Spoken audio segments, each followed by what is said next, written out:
Hey, what's up, guys, and welcome back to another Real Madrid review. Manchester City 4, Real Madrid 0. I mean, horrible. The worst game of the season, the worst game personally as a Real Madrid fan that I've watched. I think this is worse than Ajax. I think this is worse than getting knocked out by Man City a few years ago, by Chelsea a few years ago, losing 4-0 to Barcelona last year. Wasn't as pain as this. This is on another level. And I mean, the best team in the world, we have to give them a shout out. Manchester City schooled Real Madrid. Let's be honest. I'm a Real Madrid fan, but I'll come out here and I'll admit it, and I will go, and be honest. Manchester City gave Real Madrid a football lesson. But Real Madrid are 14 times European champions, are the best team in Europe, have the greatest history ever. But Man City, and I don't know how they haven't won a Champions League yet, have came met in Real Madrid's competition and schooled Real Madrid and taught Real Madrid a lesson. And that just tells you all you need to know about this game, because that was atrocious. That was disgusting to watch as a Real Madrid fan. Not because we lost, because we expected to lose, but because of the way we defended. Now, going forward, Man City defensively are solid, so trying to score and getting a chance and even a goal is basically impossible. But defensively, we were all over the place. Militao coming back into this team looked out of shape. He didn't seem like the usual Militao. Carvajal, meanwhile, was getting schooled by Grealish. Bernardo Silva was causing Camavinga all sorts of problems. And you have got Mendy, whom, might not be very good going forward, but he's quick and he's an actual left back. You got Alaba, who could switch to the left and play Rudiger. By the way, Rudiger pocketed Haaland in the first leg. It's cruel not to play him, not to start him, and you play Camavinga at left back. Yes, Camavinga has been incredible, but Camavinga should have been in the midfield to create balance. Because what that would have done is you take out someone like Cruz, because let's be honest here. Yes, you need Modric, Cruz, but you don't need Modric, Cruz, Valverde. You could have played Modric, Cruz, and Camavinga as your midfield trio, Valverde on the right, Rodrigo as a super sub, and Rudiger plays. And Ancelotti, I'm not gonna give him shade for everything. Actually, I'm gonna say one thing that I really disagreed was playing Rodrigo over Rudiger. Yes, Real Madrid would have wanted to go attacking, would have wanted to go offensive, but that was something we planned to do in the first game, and it didn't pay off. You're playing away at Etia, and you're trying to go offensive and leaving the backline exposed, because you're playing Modric, Cruz, Valverde. 9 of the 3 are defensive players. They're not defensive. Modric and Cruz are at the age where they're not going to give you much defensively. They're going to do what they are supposed to do, and that's all. And you got basically a one-man midfield in Valverde, and he's not a defensive midfielder. He's a center mid who has pace, who runs around, but he isn't a defensive player. If you want to play Valverde, play him on the right hand side. But I think what he got wrong here was Modric, Kroos, Valverde. I'm not trying to say I'm an expert or I know more than he does. Of course, Ancelotti has won major trophies. But what Real Madrid got wrong in that game really was the midfield.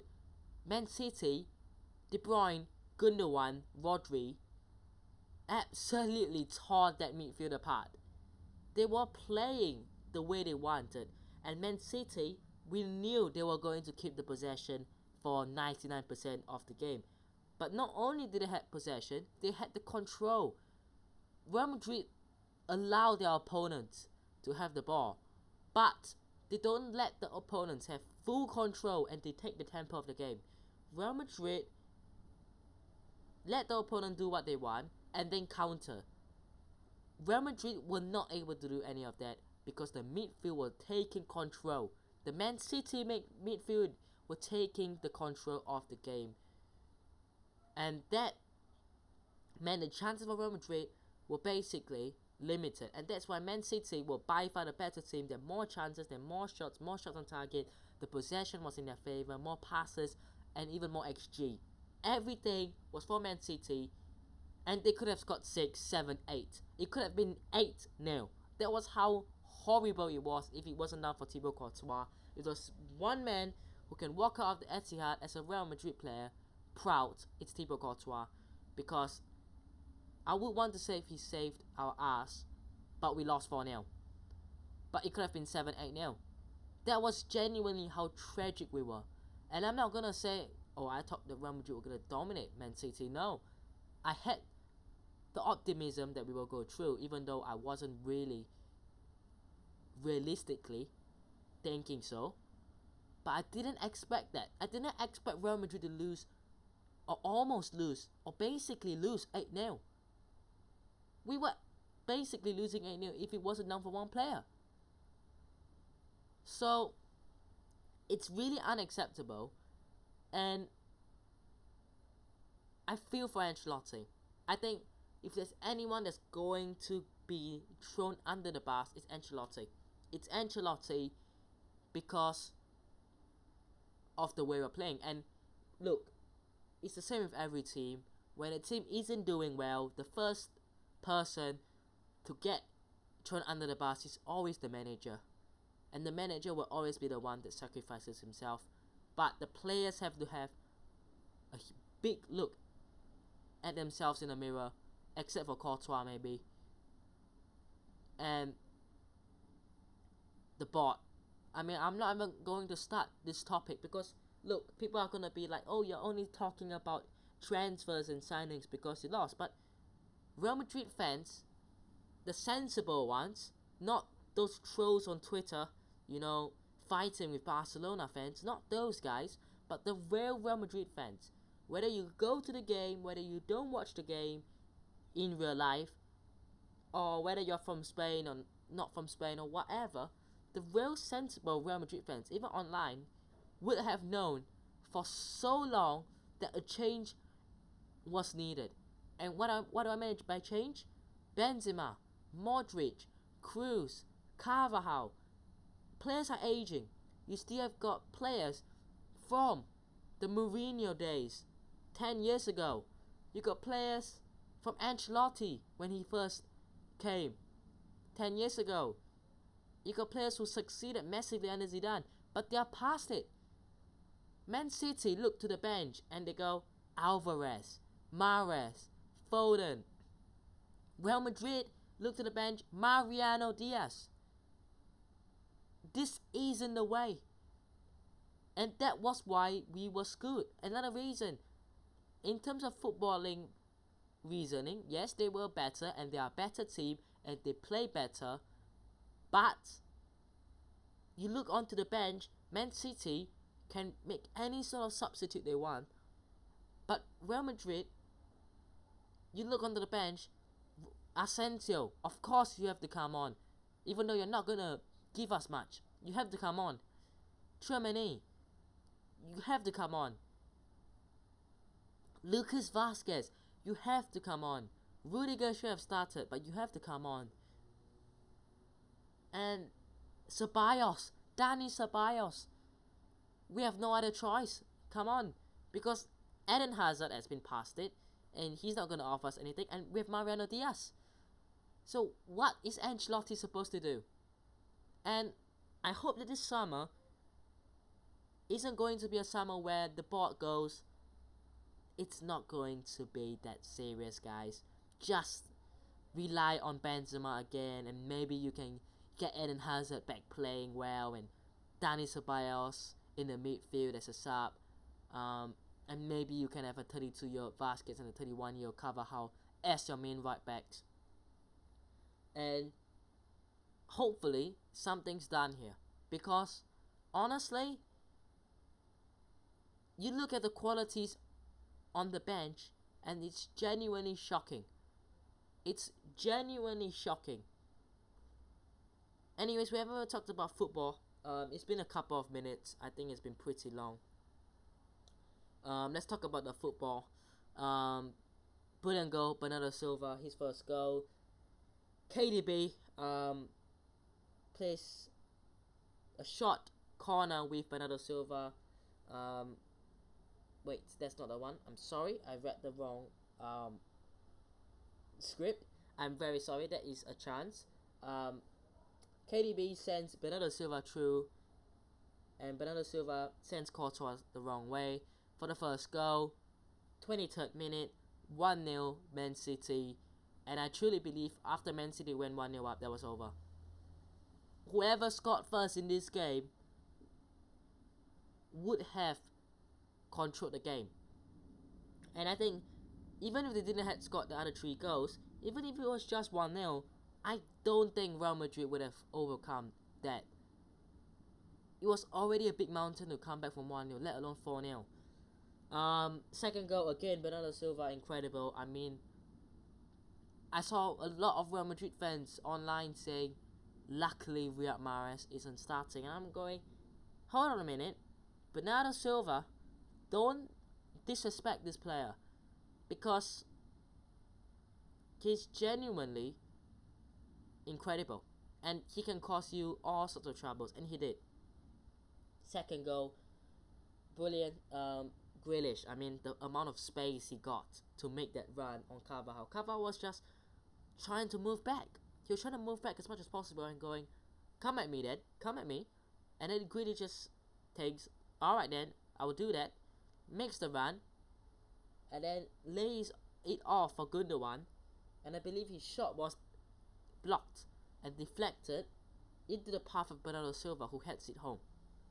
That's simple to make it 2-0, halftime 2-0, game over. Real Madrid are not scoring 2 in the first place, and I thought in the second half, before Man City dominated again, for a small period of time Real Madrid looked alright, but nothing suggested to me that we were ever going to get the comeback, like I said. And the third goal, incredible. De Bruyne, a free kick into the box, was attacked by Akanji, might have hit Militao. Whether it was an Akanji goal or Militao own goal, it doesn't matter. I think it's going to be counted as an Akanji goal. But 3-0, that was embarrassing. And then Alvarez, like I said, Julian Alvarez as a substitute to bring on is incredible. And he comes on for 2 minutes or so, and then he gets sent through on goal by Phil Foden, and he just rolls it past Courtois. It's simple. You know, Rudiger wasn't there, Alaba wasn't there, Tchouaméni saw the ball go past him, and he was like, that's it. And that was it. 4-0, game over, well done. We go back to Madrid. I mean, shocking, guys, shocking. Some chances, as I was going to say earlier on, De Bruyne and Bernardo Silva play a short corner actually. De Bruyne sends across into the box. It was headed back across goal by Akanji for Erling Haaland. And what a header that was, but a magnificent save by Courtois. My man of the match by far. I would say he gets an 8 out of 10 for me, because he could have been 7-8-0. It could have been maybe even 8.5. I think Courtois was that good, and 8.5 is probably deserved. And then a chance here, Toni Kroos slamming the bar with his shot in the 34th minute. Alaba had a curling free kick in the second half, tipped over by Ederson. And another good chance here for Haaland. I thought he would have scored by this point, but he didn't score. But he was incredible this time round. Gundogan with a back heel pass, nutmegging Militao and releasing Haaland through. But Courtois once again was incredible. And one last chance, Lucas Vazquez pulls it back for Dani Ceballos, who is denied by Ederson. And Ederson was incredible as well. Didn't have too much particularly to do, but when he was needed to make some saves, because let's be honest, Real Madrid had a couple of good chances, like I mentioned, but when he was forced to make the save, he did as well. So I'll give credit to Ederson. Kyle Walker, really experienced player. The respect that he had on Vini Jr. before the game, really, and there was a good battle to watch. Vini Jr. was a bit quiet because of Kyle Walker. John Stones incredible, Ruben Diaz incredible, Manuel Akanji incredible. These are some incredible players, by the way. Rodri, a machine in the midfield. KDB, the best number 10 in the world, genuinely. And then Gundogan, he's always there. Mr. Reliable. And then Grealish, really pocketed Carvajal, really. And then Bernardo Silva, man of the match, probably. 2 goals. Was he the best player? Probably up there, to be honest. I would say there were a few candidates.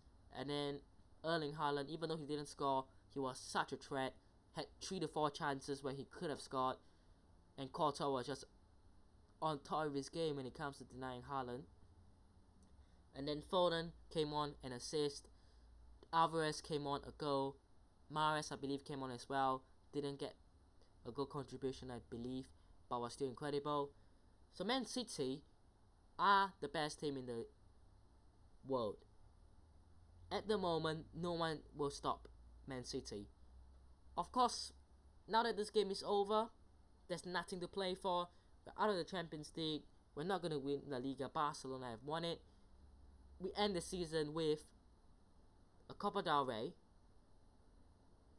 a European Super Cup, basically, and the Club World Cup. Okay, maybe they're not big trophies. They're not a Champions League or La Liga, but there are still trophies to add to the trophy cabinet. And let's see what happens in the summer, because there needs to be reinforcement in the team. Bellingham, I know, I'm excited for Bellingham if he does join, but a striker, a defender, a right back especially. I mean, the rumors about Mbappe and Erling Haaland and Bellingham and Alphonso Davies, wow, ridiculous. Probably not gonna happen. But like I said, the summer has to be taken seriously. The board cannot let this be a summer where they sign Bellingham and that's it. That cannot be it. A midfielder who, by the way, is young, talented, exciting to watch, isn't going to be enough to solve all the problems that we have. What are the problems? A striker, a right back. These are the problems. And you gotta solve the problems before reinforcing in other positions. There's no point having 20 center midfielders when the rest of your team can't play well. What are you gonna need so many midfielders for? You need to have a right back that is, I wouldn't say a very young player, but in his early 20s, arguably 23, 24, I think is a good age. And to bring him in. You need a striker who I think should be 24, 25, 26, because you need a striker to replace Benzema gradually, but also not be a young player to affect the growth of Endrick when he does join, of course. But you need to balance it out. You need to look at the good signings, right?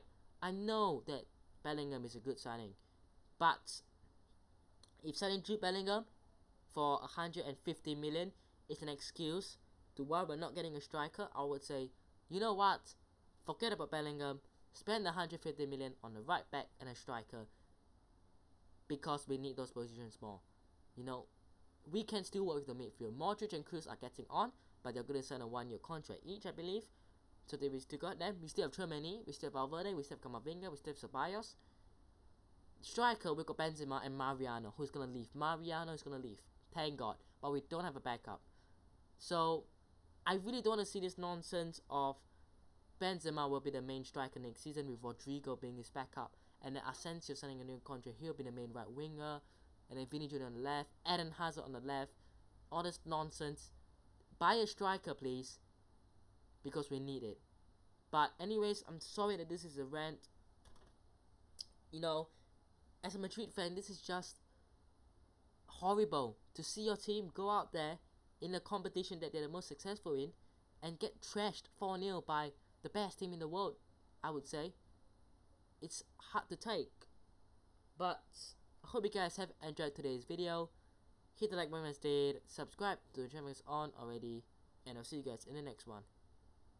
Peace.